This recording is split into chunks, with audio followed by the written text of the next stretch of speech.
Nous sommes ici au camp de Sabra, un camp palestinien à Beyrouth. Et ce que nous avons vu est absolument atroce. Ça n'a rien à voir avec la guerre. Ce que vous allez voir est absolument épouvantable. Il n'y a aucune explication politique, il n'y a aucune explication humaine possible. Ce n'est que le fruit de la haine. Et on ne peut pas parler là-dessus. Et puis pourtant, il faut le dire, il faut le montrer.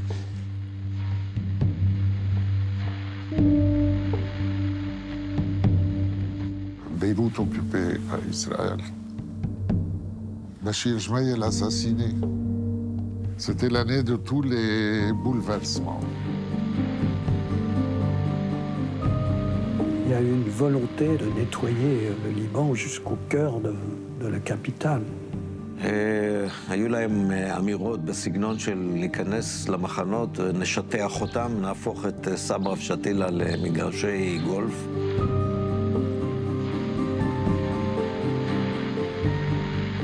ما بعرف كيف انه بعد ما رشيته لقيت لهون وبس. السياح العالم يرجع يهدى، يعني يكونوا قاتلينهم يعني.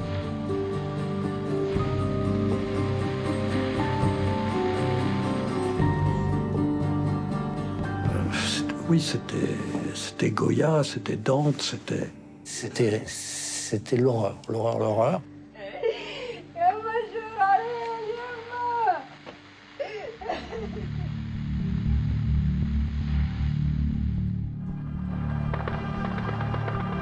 Fin août, à Beyrouth-Est, la ville chrétienne est en fête. Le petit peuple célèbre avec les phalangistes l'élection à la présidence de Béchir Gemayel, comme une victoire totale après cette année de guerre.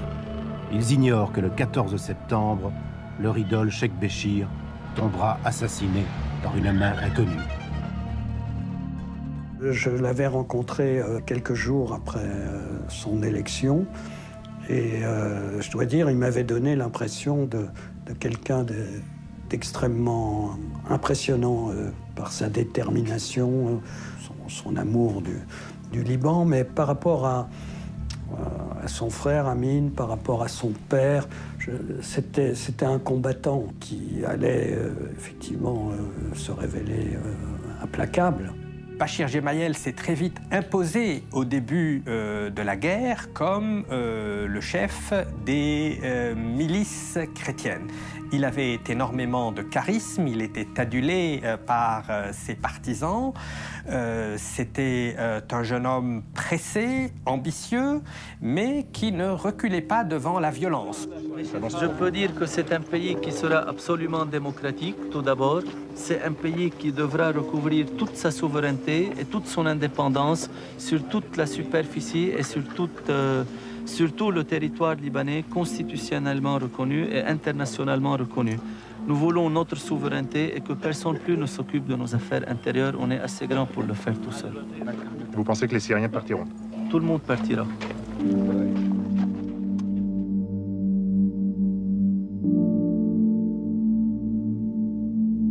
J'ai surtout été proche de Bachir Gemayel et j'ai évolué petit à petit avec lui. Bachir était le candidat d'une option libanaise qui refusait la présence syrienne, la présence palestinienne et tout ce qui venait avec, si vous voulez, tout le mésé qui venait avec mes respects pour tout le monde. Un médecin qui symbolise la cacophonie libanaise et une situation des plus chaotiques, d'un pays jadis décrit comme un modèle de cohabitation entre une myriade de communautés religieuses.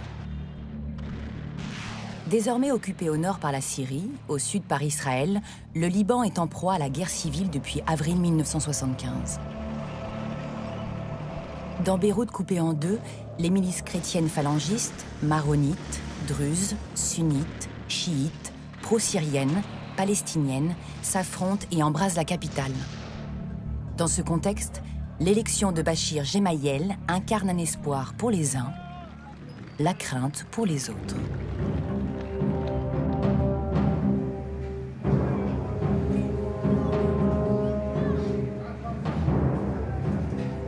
أنا اسمي ماهر السرور.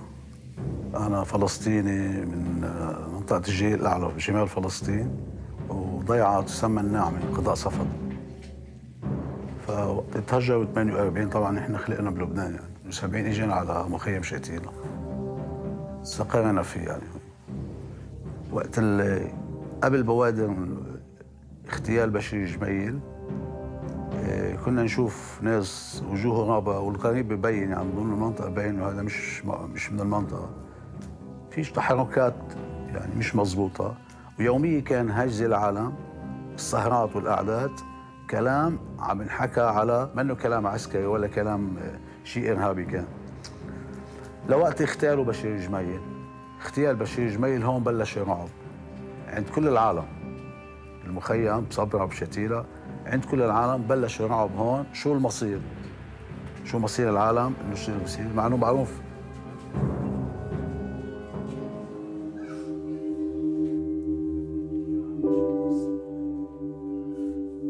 C'est l'histoire d'une terre promise 2 fois qui remonte à 1948, date de la création de l'État d'Israël en Palestine. Chassés de leurs terres et éparpillés dans la région, les Palestiniens se sont alors réfugiés en masse au Liban.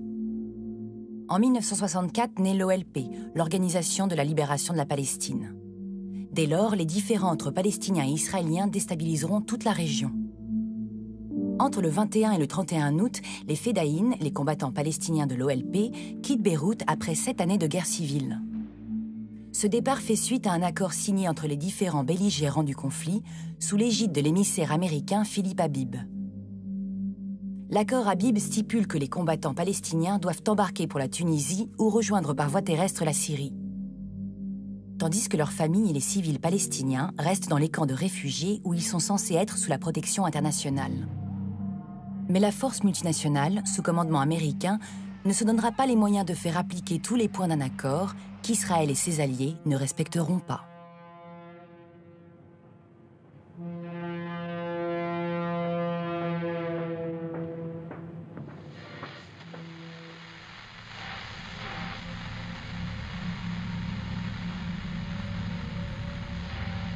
Bonjour à tous. Voilà donc de quoi est faite d'abord l'actualité de ce jour, de ces 2 morts de gens illustres qui n'ont certes pas le même poids sur les balances de l'histoire, mais qui offrent l'une et l'autre matière à réflexion. Gemayel d'abord, il n'était guère besoin d'être expert en matière de politique libanaise pour prévoir que son élection il y a 3 semaines à la présidence de la République du Liban ne réglait pas tout. Après 8 ans de guerre civile dans un pays envahi, occupé au nord par l'armée syrienne, au sud par l'armée israélienne, seul un homme de compromis, d'équilibre entre les communautés pouvait tenter de réaliser l'impossible. Chef de clan, baroudeur et candidat qui plus est des Israéliens, son élection ressemblait à une gageure. Tout observateur attentif du Proche-Orient le savait, même si on ne le disait pas trop, histoire de lui laisser une chance de laisser cet homme très jeune s'imprégner de ses fonctions nouvelles, de se dépouiller de sa défroque d'activiste partisan. On ne lui aura pas laissé ce temps-là. Le 14 septembre, c'était un peu le ciel qui nous tombait sur la tête. Hein. Un président élu, à peine élu, assassiné de cette façon. Le journal a réagi par une énorme manchette où on lisait. Le titre du journal était « Comme un cèdre qu'on abat ». C'était un peu ça pour nous. Le 14 septembre, j'étais moi-même à mon bureau. Et puis... on me dit, il y a un grand problème, il y a eu un attentat, tout le bâtiment où il avait ses bureaux s'est écroulé sur lui. C'était un grand drame.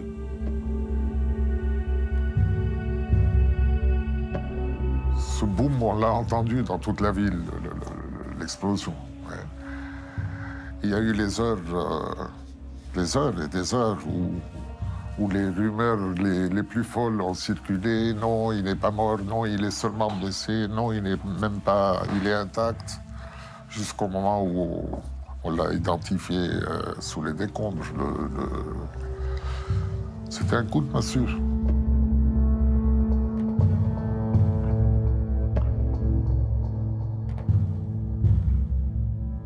Le 14 septembre, un membre des Morabitoun, donc c'est une milice, c'est la seule milice sunnite en fait, parce que le Liban se reposait beaucoup sur des milices, les chrétiens avaient leurs milices, que Béchir Gemayel avait réunifié par le sang avec les forces libanaises. Il y avait Amal qui avait sa milice, les chiites avaient leur milice Amal, les druzes avaient aussi leur milice. Et les sunnites, par exemple, n'avaient pas, ils avaient les Morabitoun, qui regroupaient pas que des musulmans, il y avait aussi des chrétiens. Et c'est justement un chrétien qui faisait partie de ce parti national syrien qui prenait la Grande Syrie. Parce que Damas, bien entendu, vous voyez mal l'élection de Béchir Gemayel.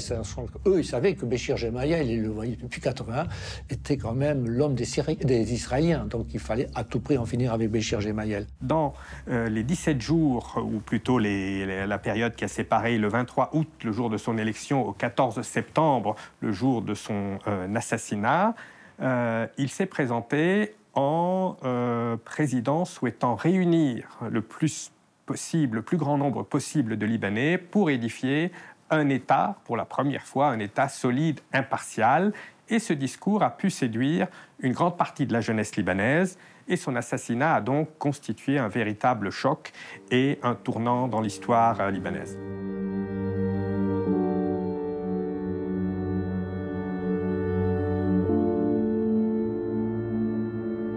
C'est une histoire banale de journaliste. Il y a un événement qui intervient, qui advient, et on fonce le plus vite possible avec les moyens mis à notre disposition, parce que parfois dans les zones de guerre, il n'y a plus d'avions, il n'y a plus de bateaux, il n'y a plus rien, donc il faut être plus malin que tout le monde et arriver sur les lieux. Donc là, ça a été l'attentat qui a provoqué la mort de Béchir Gemayel. Avec mon ami Marc Simon, photographe, on s'est précipité. On savait qu'on pouvait aller jusqu'à Chypre, mais après Chypre, il fallait trouver un bateau pour aller jusqu'à Beyrouth. Il faut savoir que les Israéliens avaient envahi le Liban, mais pas encore pénétré dans Beyrouth.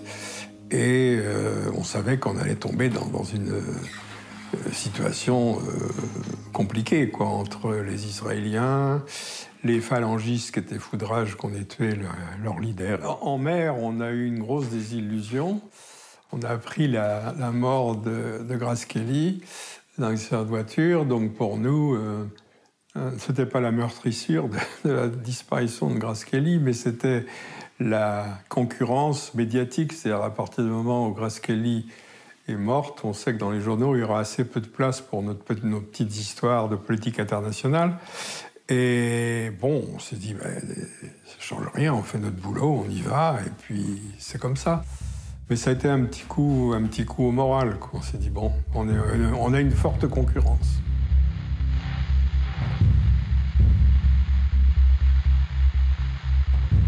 Curieux destin que celui de Grace Kelly, actrice talentueuse, distinguée par un prince, qui lui offrit un jour sa main, sa couronne, et de partager son trône planté sur un caillou cossu dans un royaume d'opérette. Grace de Monaco est morte, elle aussi, des suites de ses blessures après un accident d'auto. Cela ne changera rien au destin de l'humanité, juste un deuil ordinaire, la peine ordinaire d'une famille célèbre qui nous était familière par la grâce des gazettes.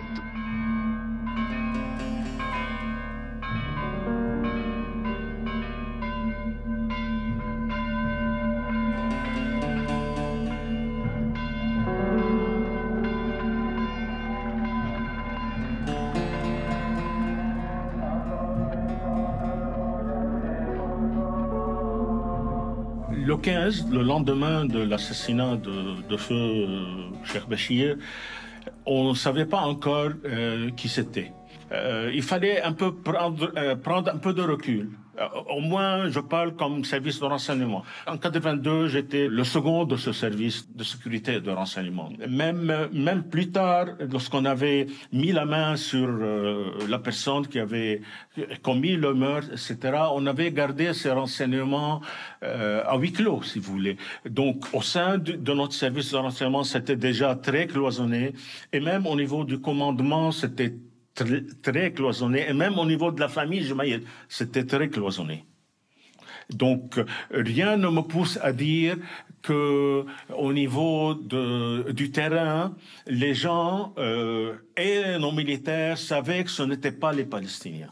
Mais pour tout le monde, c'était les Palestiniens, parce que les Palestiniens étaient les grands perdants de l'opération israélienne, et Béchir étant l'allié des Israéliens, c'était normal de penser que c'était les Palestiniens.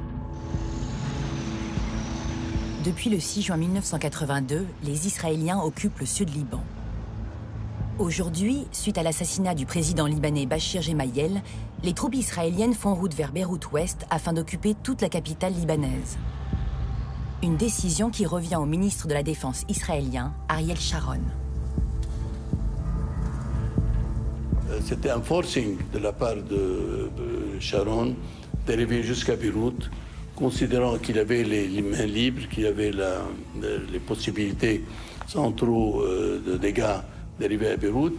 Il a continué la guerre jusqu'à Beyrouth. Cette invasion israélienne avait officiellement pour objectif d'éradiquer la présence du Fatah, le mouvement révolutionnaire palestinien qui était très présent au sud Liban. Donc il y avait chez ce gouvernement de Menachem Begin et d'Ariel Sharon un état d'hubris, une arrogance, une violence assez démesurée et cette idée que l'on pouvait remodeler le réel par la violence, que l'on pouvait créer ex nihilo un Liban qui serait désormais un allié d'Israël et qui serait inféodé aux intérêts israéliens.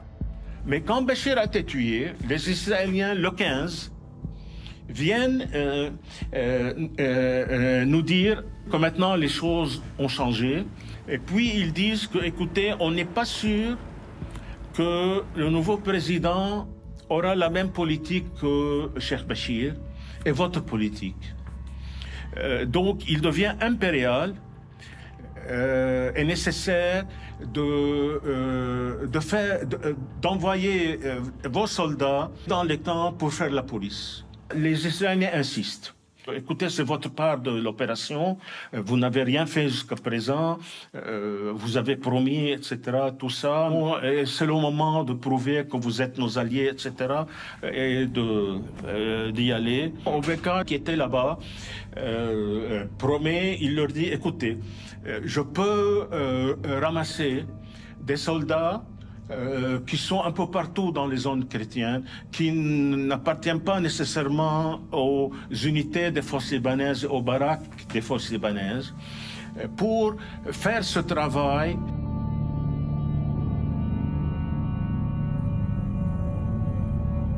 פגישה חשובה עם הפלנגות התבצעה בלילה של 14 לחודש. הפלנגות ביקשו, היו להם אמירות בסגנון של להיכנס למחנות, נשטח אותם, נהפוך את סברה ושתילה למגרשי גולף. אלי חובקה היה שם, כמובן, הוא גם אחר כך ניהל את הלחימה שלהם בתוך מחנות הפליטים.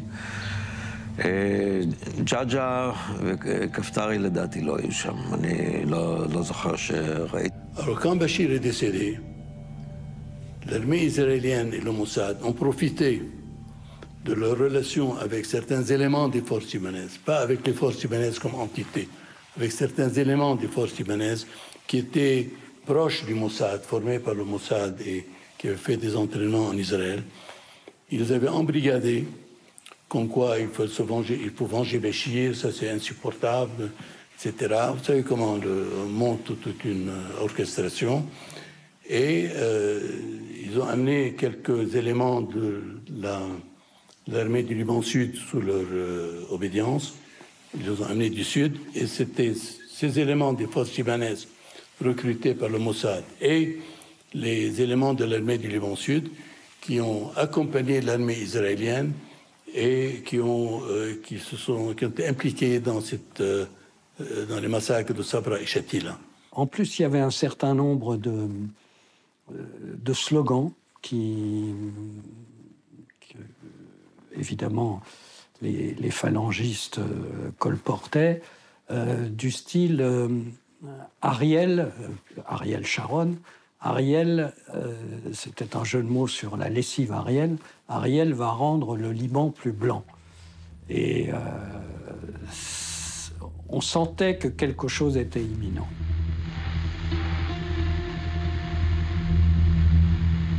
Jeudi 16 septembre, Israël a choisi une fois de plus la solitude, la force et le défi. L'armée israélienne monte vers Beyrouth. L'assassinat de Bachir Gemayel la laisse provisoirement maître du jeu au sud Liban. Les militaires israéliens imposent le couvre-feu aux chrétiens et aux musulmans pour éviter l'enchaînement des représailles et de la violence. le fait de voir des tanks, de la fenêtre de mon bureau, de voir des tanks israéliens défiler sous ma fenêtre, c'est insensé. C'était la première fois qu'une capitale arabe était occupée par Israël. À part ça, il y a eu des moments, je n'ose dire, cocasses. Figurez-vous que deux personnes cognent à ma porte, à mon bureau. Oui, nous venons pour mettre une publicité dans le journal. Ah bon? Une publicité de quoi? De biscuits et de pâtes alimentaires israéliennes. Ils venaient ce matin-là, le matin de l'entrée des Israéliens, proposer, demander à passer un encart publicitaire dans le journal. Vous me voyez à Beyrouth, dans Beyrouth, indigné par l'entrée des Israéliens publiée.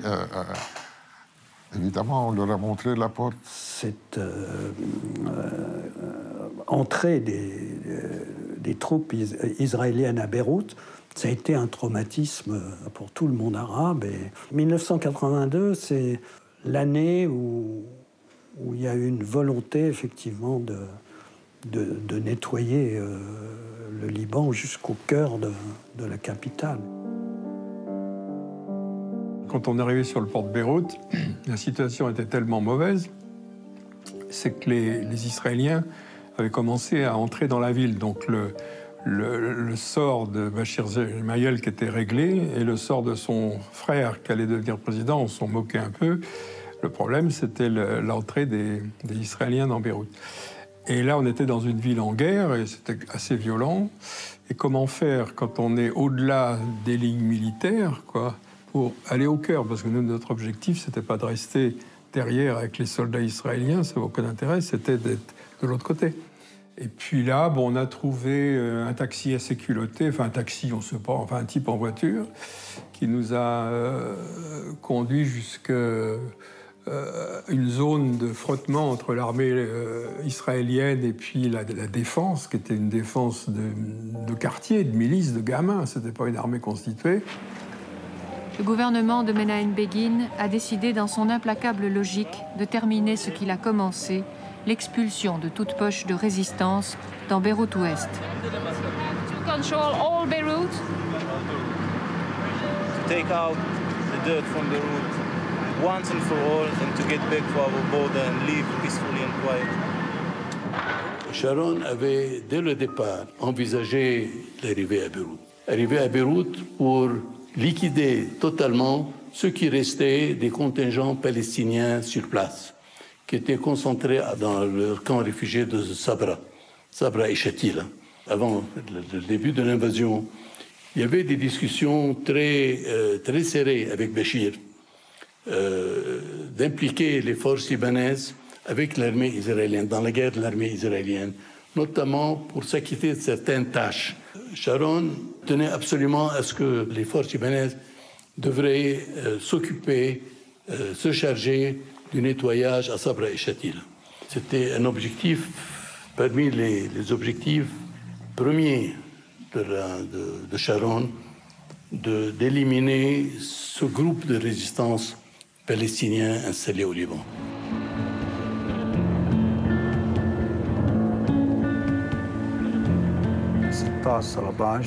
كان يوم الخميس. كان يوم الخميس الصبح قطعت الناس من الخبز وكان في قصف ما بين المرابطون والتنظيمات ضمن عمق بيروت هن والإسرائيليين المقاومة اللبنانية يعني. كان في اشتباكات خفيفة لأنه كانوا عم بيتقدموا أكثر على بيروت. طبعا هون صرنا نعرف الجيش الإسرائيلي شو بيلبس، الجيش اللبناني شو بيلبس. شفنا ناس لبسهم يختلف وهي بعد الدنيا نهار ضوء. كاميونات وفيها مسلحين ومسلحين شكلهم مش شكل جيش لبناني بيختلف بس ما دققنا بالقصة نحن شو هني هول وكتار كانوا كتار بس حكي اللبناني عم بيحكوا بلش يتمهزوا علينا من بعيد انه عم بيزعبونا يعني ويا كلاب وجايينكم بالحكي هيك شو كيف قلنا هذا حقد عادي حتى لو جيش لبناني يمكن حاقد او شيء. Et Beyrouth était sous couvre-feu et couvre-feu israélien. Et les Israéliens, ça rigole pas. Ils tirent d'abord, ils parlent ensuite. Quand on arrive à Basta, qui est le quartier sunnite de Beyrouth, il y avait des combats, notamment les Morabitoun faisaient un baroud d'honneur, enfin continuaient leur dernier combat contre Israël, contre Tzahal. Et donc on a été obligé d'arrêter à Basta et on a passé la nuit chez l'habitant à Basta. Et c'est pendant cette nuit que j'ai vu ces fusées éclairantes. Donc la nuit, on passe la nuit à Basta et c'est là qu'on voit les fusées éclairantes. Sans trop savoir, c'était sur les camps.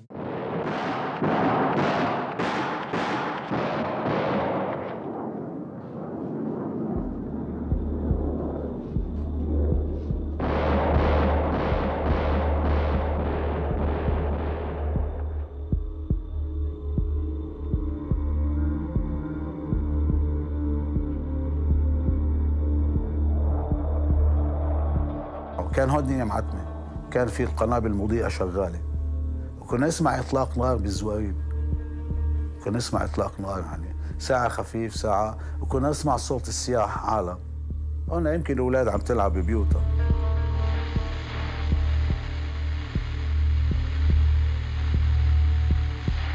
رجعت فأختي عم بتعيط لي، يعني أختي شايفة أكثر من أنا فتت وهي بقيت بقى على البوابة واقفة. عم بتقول لي يا ماهر تعال هون ميتين. فكانت عم بتخوفني انا. اجيت في شيء عم بلمع بالارض من المضيء، القنابل المضيئه، في شيء عم بلمع بالارض يعني. ففي واحد اسمه ابو رضا كان بين القتله هون، عم بعيط لي عم بقول لي تعال يا ابني شيني، تعال يا ابني شيني. قدمت لعنده وصار وجهي بوجهه. العالم نايمه فوقه، على العتمه ما شايف انا مزبوط. شوف ضوء عيونه بس. قال لي اجوا قوسونا وكان ايديه تحت شو اسمه مقادي بس راسه المبين من فوق. اجوا قوسونا بس شيلني، شيل عني هون. وزيته كنت اسمع يعني. اخذت اول زي وفت فيها، لفيت لفه على البيت. بجنب البيت بقفا البيت كمان ميتين ناس بجنبنا. قفا بيت شباكنا بالضبط. هون ما حاسين عليهم نهائي ونحن بقلب البيت. يعني بيبعد عنا شي 5 امتار مش اكثر. تعست على الجثث تبعهم وطلعت. هون ما شفتهم، ثاني يوم شفتهم على الصبح. قعدنا مرعوبين.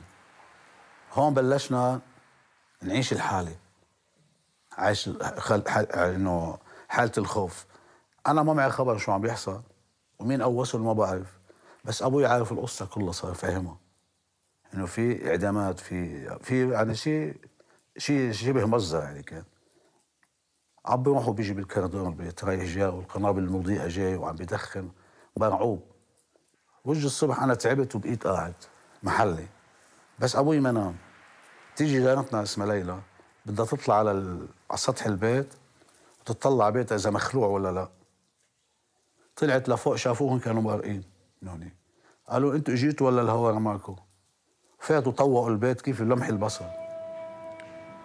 Jérusalem, vendredi 17 septembre, 9h du matin. La presse ignore encore que les massacres ont commencé dans les camps palestiniens de Beyrouth. Alors après l'assassinat de Bachir Gemayel, il y avait un danger imminent d'une anarchie totale. Nous étions forcés de prendre ces mesures, d'assurer pour l'instant la sécurité et l'ordre, et d'éviter le renouvellement de l'activité terroriste à Beyrouth. Le 17 au matin, on quitte Basta pour aller à notre hôtel. Et c'est là, à l'hôtel, en arrivant au Commodore, qu'il y a quelques rumeurs comme quoi il y a eu des exactions. Je n'ai jamais entendu le mot de massacre, des exactions dans les camps. Puis nous, avec Marc, on s'est dit, mais c'est bizarre, on entend encore des coups de feu au sud de Beyrouth, ça correspond aux zones des camps, qu'est-ce que c'est que cette histoire? Donc on descend en taxi dans le sud de Beyrouth, à l'entrée du camp de Sabra Shatila. Et puis là, même chose, une ambiance très glauque. On s'est fait arrêter par des miliciens et qui étaient... Ça allait très mal pour eux. On sentait les types qui étaient à la limite de la folie. Je pense qu'ils étaient drogués. Là, bon, il y avait comment dirais-je, une espèce de fureur décuplée parce que Bachir Gemayel avait été tué, donc leur chef avait été tué, donc ils étaient encore plus furieux que d'ordinaire. La drogue joue aussi un rôle dans cette histoire parce qu'ils étaient tous ou beaucoup très drogués. C'est les milices de Eliou Baïka. Même les forces libanaises les appelaient les Apaches. Enfin, les autres miliciens, pour dire qu'ils étaient encore plus fous que... Enfin, parce qu'ils étaient sans foi ni loi. Les phalangistes, c'est des miliciens. Hein. Je veux dire que les phalangistes, bon, alors si on remonte à l'origine, c'est Pierre Gemayel, le vieux, qui est allé à Berlin en 1936 et qui a trouvé que ces jeunes gens en uniforme, qui obéissaient, qui chantaient des jolies chansons et qui levaient le bras et tout, c'était quand même bien, quoi. Donc il y a eu au Liban une formation, comment dirais-je, une idéologie, un recrutement sur cette base. Et puis les phalangistes, ils sont très vite devenus les supplétifs, et plus que les supplétifs, des combattants israéliens, puisque le chef d'état-major d'Israël a déclaré quiconque offense ou fait quoi que ce soit contre un phalangiste s'en prend à un soldat israélien, parce que les phalangistes sont nos soldats, et voilà, nous sommes les leurs, ils sont les nôtres. Donc il est très clair, les phalangistes allaient s'entraîner en Israël, ils étaient équipés par Israël.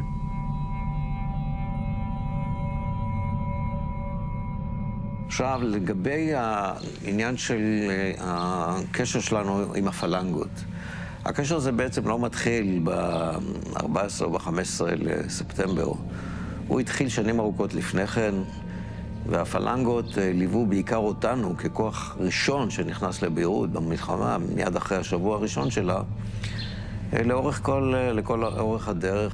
הגעתי לחפ"ק, ואז הסתבר לי שמי שמבצע את זה לא אנחנו, אלא הפלנגות, מה שבהחלט שחרר נשימת רווחה.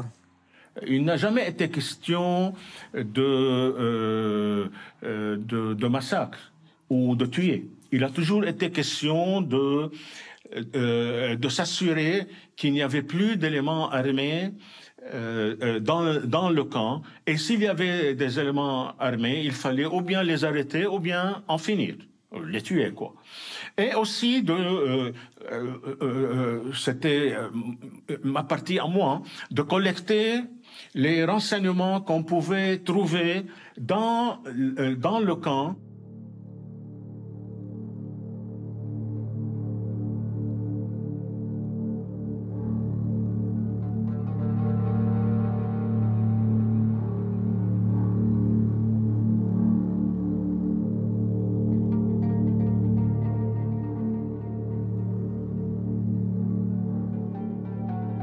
جحافل الفايته ما عدا اللي نزلوا على السطح من فوق يطوقونا كنا بقلب البيت. فهون صار تحقيق. شو بتشتغل؟ قال له بصلح تليفونات. وقال له انا بشتغل، كنت مدرسة على الصالح بالاشرفيه وهنيك وبالمصايف، يعني انه قال له شغال مدني يعني. فجاهم سماعه التليفون، مصلح تليفونات ما اخذوا. شو معك مصاري؟ قال له والله معي هون. فوت لجوا الغرفه، ساعه مفوتونا على الغرفه، ساعه يطلعونا. قال لا. اجى واحد قال له لا، انه قتلهم برا. بهرب باتجاه الحمام، احنا غرفه النوم على المطبخ، من المطبخ على الحمام لجوا. هربت اتجاه الحمام، وهنيك بقيت هنيك، بس مش ظنا مني رح انه ازمط، رح يلحقوني ويرجعوا يقتلوني يعني. بس يبدو ما وعيوا على الغضب تبعهم وشيء، ما انتبهوا. اغلب اخواتي كانوا على الزاويه متخبيين. هون ارتاع الخوف، بطل في عنا لازم نروح عليه. صرنا نسمع طول الليل، نسمع اصوات، يا الله تركونا ما خصنا، يصير اطلاق نار ويرجع يهدى. السياح العالم يرجع يهدى، يعني يكونوا قاتلينهم يعني. فهون فتت على الحمام، انا تخبيت فيه، بس شايف اخواتي كيف عم ينصابوا واحد واحد. لا قشط بالارض، بقيت اختي شاديه اجت ما بين امي وابوي، ما انتبهت انها هي، مش شايفتنا، عم بتهز ابوي انه بتقول له بابا وشي. ابوي ميت خلص، اكلها بظهره منيح يعني طلقات، كان كل الطلقات يسلقاها بظهره اكثر شيء. اجت باتجاه امي تهز فيها، خلاها ما وصلت بين اثنين، وانا شايف المشهد قدامي. اينا ساكتين، انا شايف خيالهم من الشمس.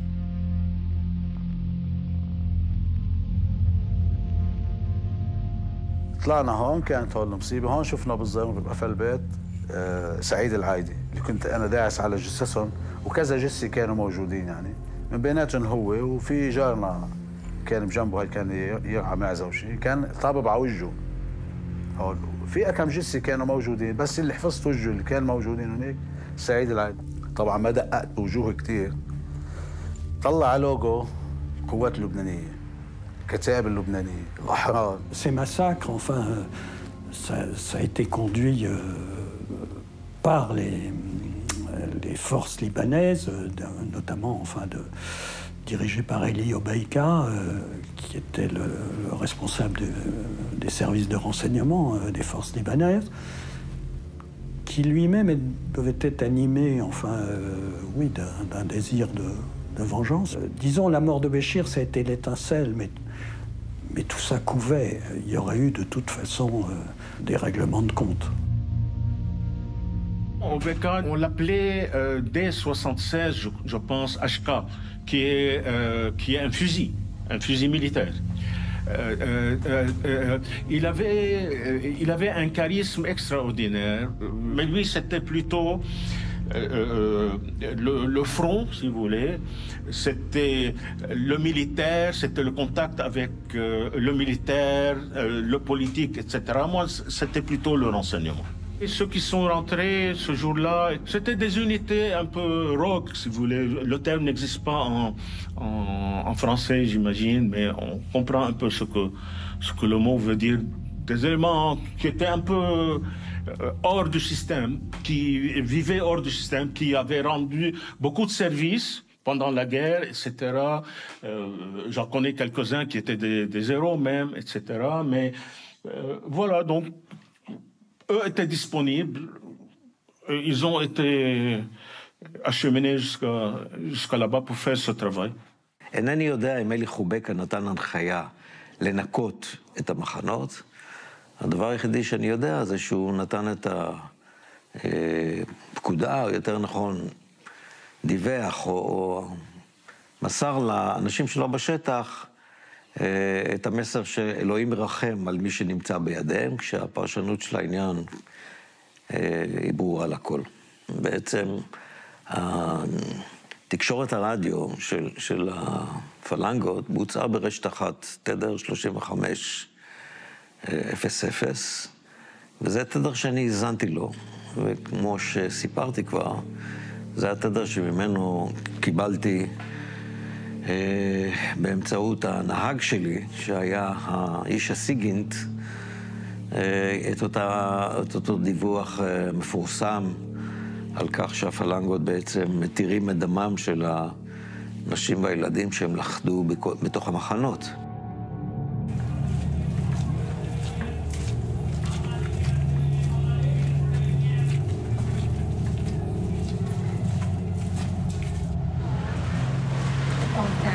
هذا شارع مصر، شارع الضحايا كان. بتذكر كأنه هلا هو كان في مجموعة ضحايا، أطفال ونساء، في حوامل كانوا. هون تحديدا هون كانت الضحايا. هون كان بيت أبو كارم، بيت جبل كمان كان كمان ضحايا، أولاد ومرأة وأطفال. كلنا عن البيت.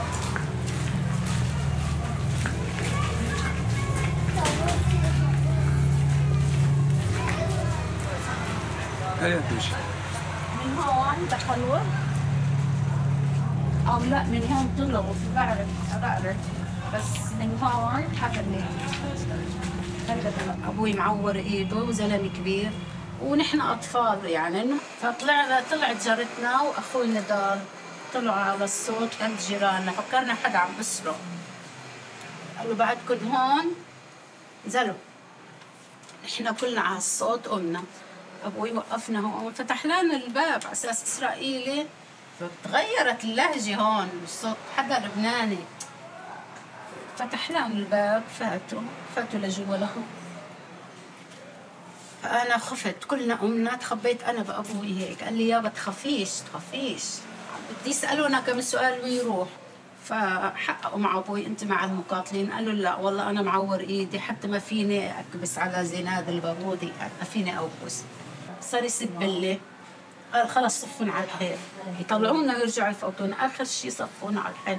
قال له رشه، ما بعرف كيف، قال له بعد ما رشيته لهيت لهون وأهوس.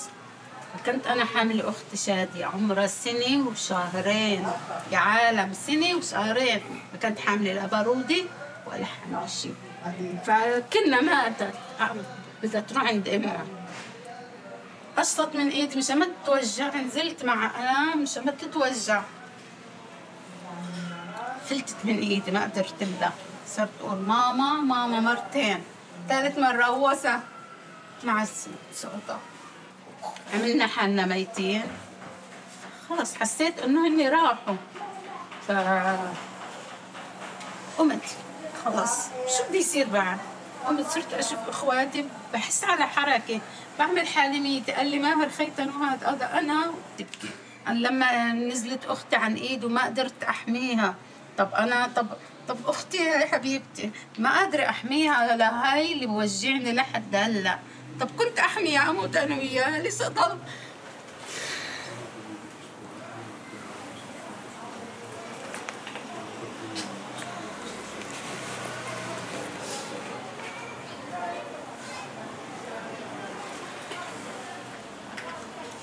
Les Israéliens, ils ont laissé faire.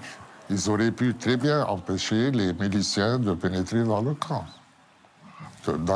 de s'en approcher même. Ils étaient là, ils contrôlaient tout. Et je crois bien qu'ils se doutaient de ce qui allait se passer. Et même s'ils ne le savaient pas, quand ça a commencé, ils avaient les moyens d'arrêter tout ça, avant que le massacre atteigne des proportions gigantesques. זו הייתה אחת החוויות הכי קשות בחיים שלי. בעצם ההסכמה שלי לבוא לרעיון הזה, זה סוג של ניסיון להשתחרר ממנו. אני כתבתי עליו הרבה. העסיק אותי ברמה רגשית, מוסרית.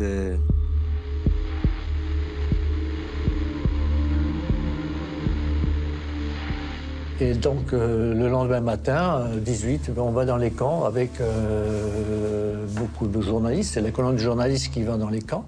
Et bon, évidemment, on a sauté dans des taxis et on est allé à Sabra et Shatila. Et là, effectivement, c'était absolument dantesque et incroyable. Enfin, on n'en croyait pas nos yeux. Et c'était hallucinant parce qu'il n'y avait personne. On rentre dans le camp. Je dis à Marc, hop, première ruelle, on prend une ruelle à droite. Et là, on est tombé sur l'enfer de Dante, l'apocalypse, la boucherie. C'est une suite d'horreurs, notamment cette famille avec cet enfant qui était contre sa sœur et sa mère n'avait pas pu rien faire. Le père, donc toute la famille qui est là, le père, le bébé. C'est un charnier, cette femme qui avait été violée. Il faisait chaud avec les corps commençaient à gonfler. Moi, j'ai été guidé par un vieux Palestinien qui recherchait sa famille. Et je voulais absolument, presque comme un comptable, savoir mais un peu l'ampleur du massacre. On sentait qu'il n'avait rien laissé, même, je veux dire, même les animaux domestiques avaient été mitraillés. Vraiment, il voulait laisser aucune vie, quoi. Et j'ai essayé, enfin, de compter. Bon, mais je me suis arrêté au bout de quelques centaines, quoi. Et c'est après j'ai continué donc dans le camp, et c'est là que je voyais des enfants, des femmes violées, des vieillards. C'était l'horreur, l'horreur. Et en fin de matinée, les premiers de bruit des femmes, des pleurs sont arrivés, quoi, qui pleuraient.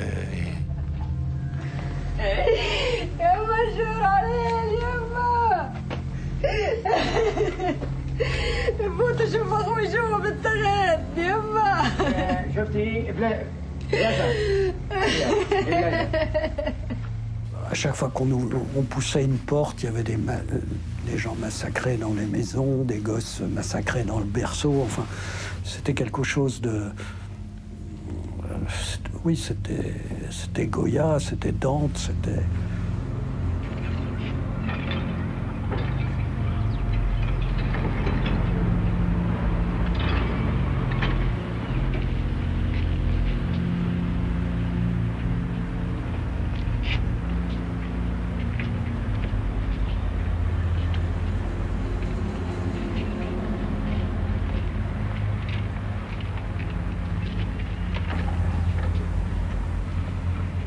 Et on a tout de suite, nous, entamé notre propre enquête.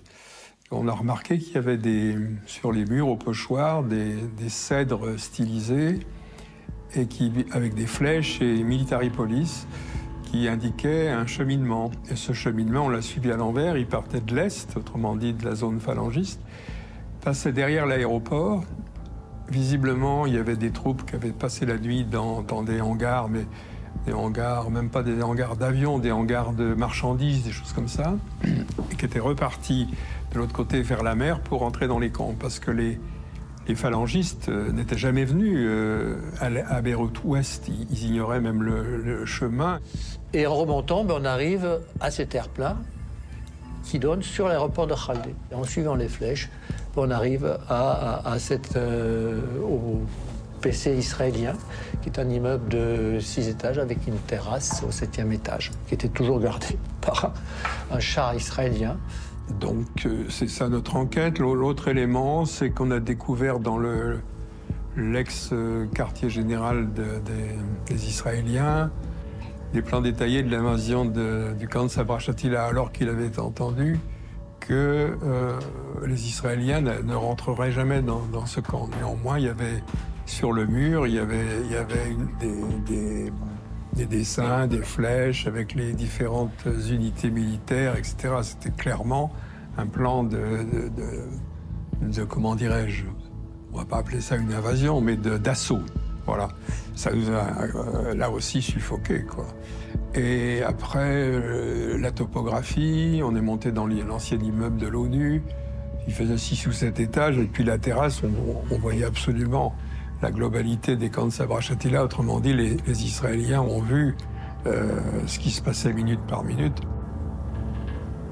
نزلنا شفنا الجثث لفوهم وعلى الصليب الأحمر كان موجود.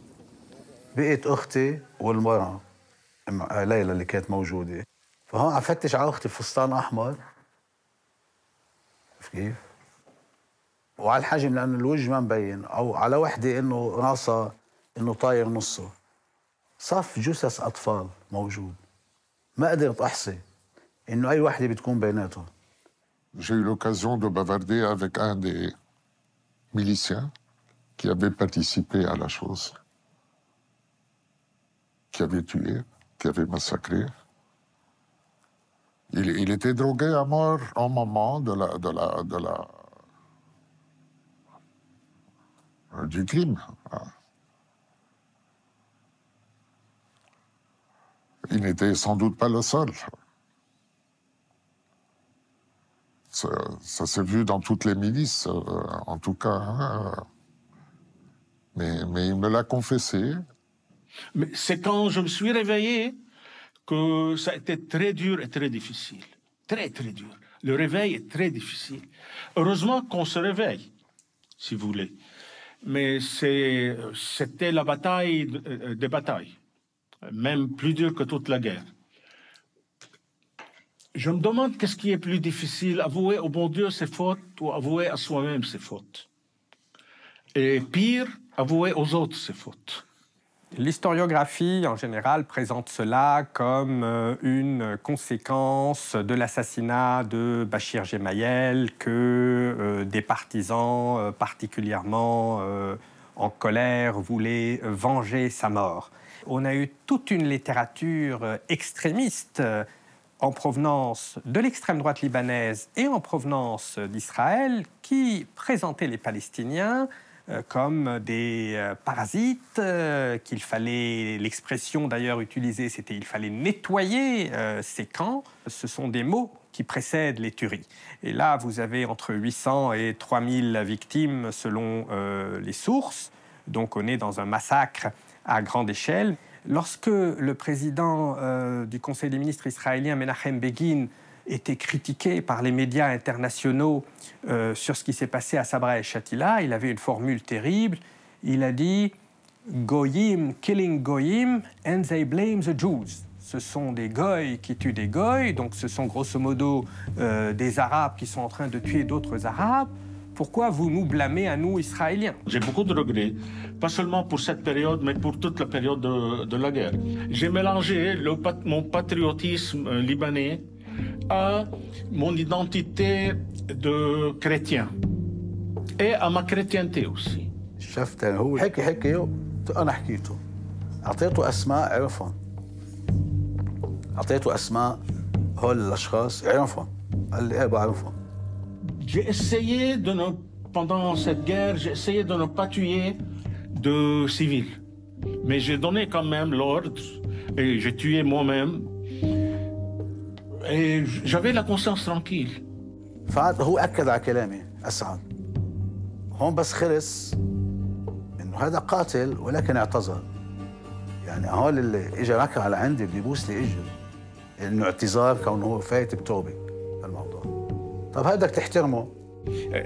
On n'a pas l'habitude, comme en Occident peut-être, de parler du passé, de l'avouer, d'avouer ses responsabilités, de demander pardon, de pardonner peut-être, de se réconcilier, de réparer et tout ça. Tout ce processus, on n'a pas l'habitude. فاجي ركع وعم بيعتذر. طب هذا بدك تحترمه. طب في ناس قتلت وبعض راسها للسما وما فرقانه معها. Il n'y a pas d'avenir sans pardon. On ne sait pas pardonner. On préfère oublier, ce qui ne résout jamais les choses.